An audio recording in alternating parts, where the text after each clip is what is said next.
mga bagay na hindi po sasabihin ng administrasyon na to at ng media natin na malalaman lang po natin sa labas.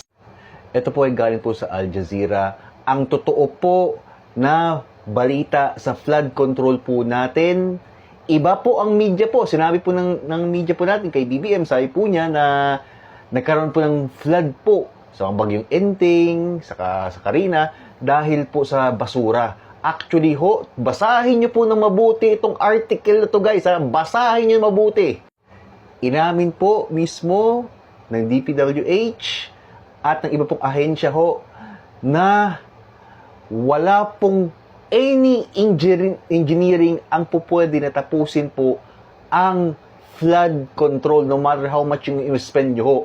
Clarify rin po ng Al Jazeera, okay, na ang flood control po ay ang pinaka-prone sa corruption ho.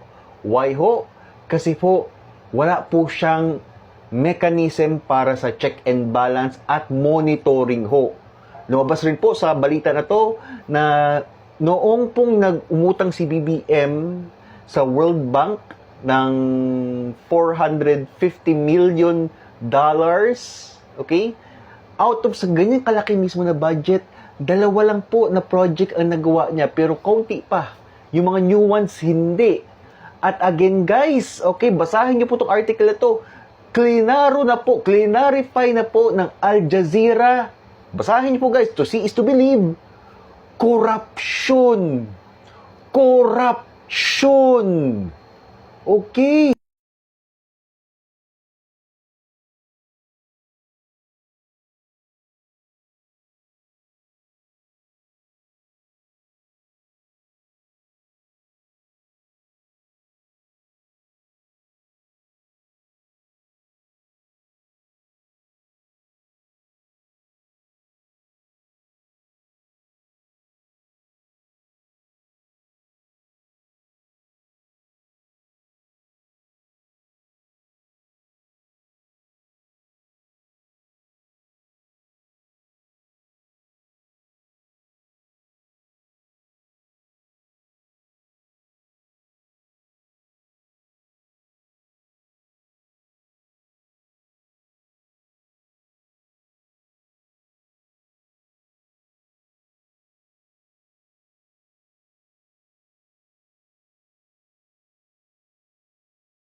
Also guys, please follow and subscribe me on my YouTube page, guys. And also, grabe, hindi po natin malalaman ang ganito. Censored po ang mga information na nilalabas po ng media po natin.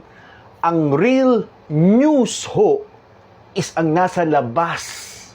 Okay? Anyway, take care guys. Take care of Filipino people. Again,